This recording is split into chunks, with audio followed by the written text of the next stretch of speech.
poema sinfònic de Salvador Giner, Es Chopin hasta la Moma. Giner es va formar a la Catedral de València amb Bas Pérez Garzón.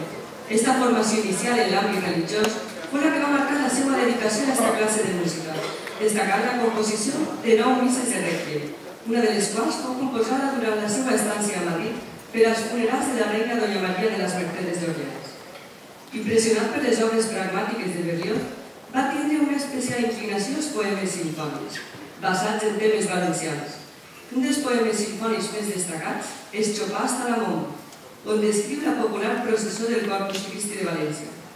Aquesta festivitat és una de les anomenades mòbils, encara que a València s'ha tingut sempre per el principi del món temps. En la processó del Corpus participen una sèrie de personatges bíblics de caràcter religiós i altres del Nou Testament. Un dels personatges és conegut com la Moma, acompanyada per 7 dansaors anomenats los Momos, representant la virtut i els 7 pecats capitals.